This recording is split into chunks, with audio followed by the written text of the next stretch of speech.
stuff like that, or watch out for this, watch out for that. Sometimes that's what's going on. Calling out plays on a defense is nothing new. They're going to be right sometimes, they're going to be wrong sometimes. So I think we know that. But it's definitely an element of the game. It always has been and probably always will be. All right, listen, so it sure looks like opposing defensive have a better read on the Ravens offense this season as opposed to last season. Baltimore has the second largest drop-off in offensive efficiency and yards per play when comparing last season to this one. Only the Cowboys have had a larger drop-off in both areas, and that's with them losing their starting quarterback, Dak Prescott. So, Dan, is there some truth behind what Lamar is talking about here? All right, so when someone makes a claim like this, my first immediate thought is, well, show me the evidence. And you know why I love tape? Because tape is undeniable. We've all heard the saying, the eye in the sky doesn't lie, right? So everybody at home, I'm going to take you to court. You got jury duty today, all right? And what I'm going to do is I'm going to present the evidence to you guys and allow you to make your own determination. Give me 2 or 3 minutes of focus right here, okay? Everyone pay attention to a couple things, right? First play of the game. You go the whole week and you craft your game plan of how you want to start this football game. I want you to pay attention to the situation. First play of the game. Pay attention to this formation, the movement of the offense, and then the play that gets called, okay? First play of the game. Now I want you to focus on this. Cut split by this receiver down here. The fullback's extended out here, and we're going to get motion by that tight end. Okay, first play of the game. This is a base part of our offense. Motion by that tight end. Great. Pay attention to that. Focus to that. Now we're going to get the motion by the fullback. Again, pay attention to that. Now what is going to be our play? Our play is going to be the slice by the tight end back across the line of scrimmage in our zone run game. This is a great way to start the game for the Ravens. This is one of their base plays. Let's get ourselves into a rhythm. Good 3 or 4 yard gain. Now we go into halftime, right? I want to fast forward. We go into halftime. We have the conversations with the coaches. Hey, what can we do in the second half to keep the defense off balance, right? How are we going to change things up? Let's go to the first play of the second half. Very first play of the second half. Now, there's no way that you're going to come out with the same formation, are you? No, the Ravens did. Remember, I told you to focus on the formation. Cut split by that receiver. Fullback is extended out here. This is the first play of the second half. Now, we're not going to go with the same motion movement, are we? Okay, tight end comes across. We saw that. Now, the fullback's going to go motion. All right, now, there's no way we're going to run the same play, right?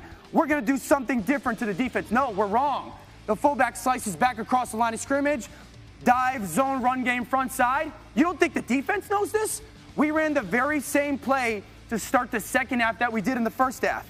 Will you tell me if that's predictable? Check. All right, so let's go to the first third down of the game. A couple things to pay attention to. The formation, the empty package for the Ravens. The second thing is this, situation, 3rd and 6, right? As you build your game plan, it's always situational. 3rd down and 4 to 6, you got your list of plays. And if you call one, you move off. You don't want to call the same 3rd down play all over again. So empty formation, situation, and then what's the route concept, Dan? Okay, well, we're trying to build that inside triangle. We got these whip routes on the inside and the basic route, trying to build the triangle against the defense. Now, we all know what happens. This is the first 3rd down of the game. The Steelers play zone defense, eyes on the quarterback, interception, pick 6. All right, so let's fast forward again because we go into halftime and make sure that we have a clarity of what we're going to do because remember, once we get into that situation, we should cross that play off. I don't want to run that play again to the defense. All right, so let's go to the very first 3rd down of the second half. I told you to pay attention to a couple things. Empty formation again. Well, that's odd. We're going to get into the same formation. 3rd and 5. Well, last time it was 3rd and 6. We should not be running the same play, right, Coach? We're going to do something different. This is the very first 3rd down of the second half. Well, Dan, it's going to be a different pass concept. No, Coach, it isn't. We got the whip routes on the inside, the basic route. I'm going to come out in the second half and run the very first same play on 3rd down, the first 3rd down I see that I ran on the first 3rd down of the game. You tell me, is that predictable? Check. Well, let's go to a play that worked well for our offense, okay? First half, the very first time that we get into 22 personnel, and that's what I want everyone to focus on. 22 personnel, that means 2 backs are in the backfield. You see a back here, this fullback is off in a weak set formation, and I got 2 tight ends, all right? Pay attention, 22 personnel. First time in this game that we get into 22 personnel. Now, what's going to be the play? We're going to get a short corner by this tight end. We're going to get the fullback in the flat. We're going to go play action pass. This is great. First time in 22 personnel, Coach. We go play action pass. Look at this. This is a great completion for our offense. I love it. All right, so now the next time we get into 22 personnel, Coach, next time we get into 22 personnel, we're definitely going to do something different, right?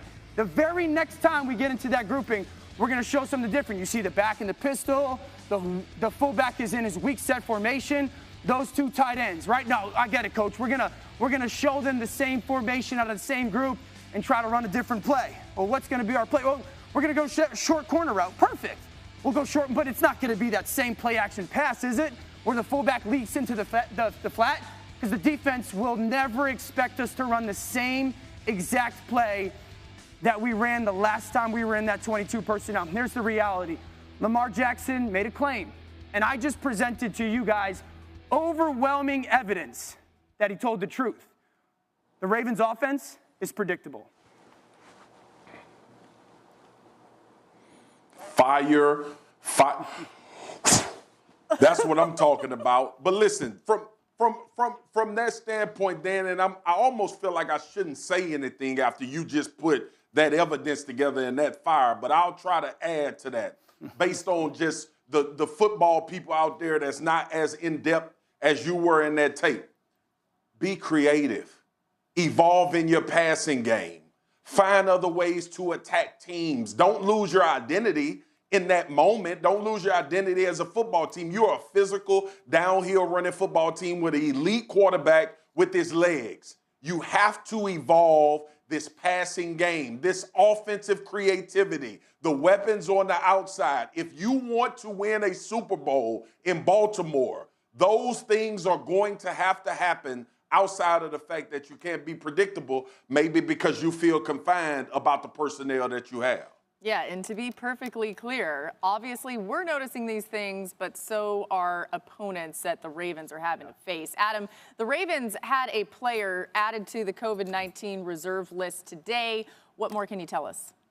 Ravens cornerback Amon Marshall tested positive, Laura. You'll remember last week, Marlon Humphrey, the Ravens cornerback, was placed on the reserve COVID list, as were 7 other players who were deemed close contact high risk. Now, all those players were activated in time for Sunday's game. Marlon Humphrey has been activated this week, but it looks like Imam Marshall is going to be out this week, maybe next week as well, as he tested positive. So that's a loss for the Baltimore Ravens going into Sunday's game against the New England Patriots. And Ben Roethlisberger put on the COVID list Monday after close contact. What's his status for Sunday's game against the Bengals?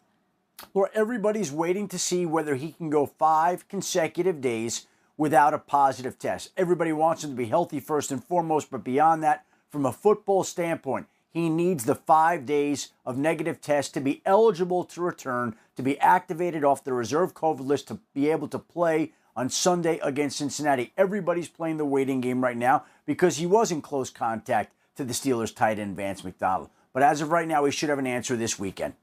And do you have a couple more COVID notes as well?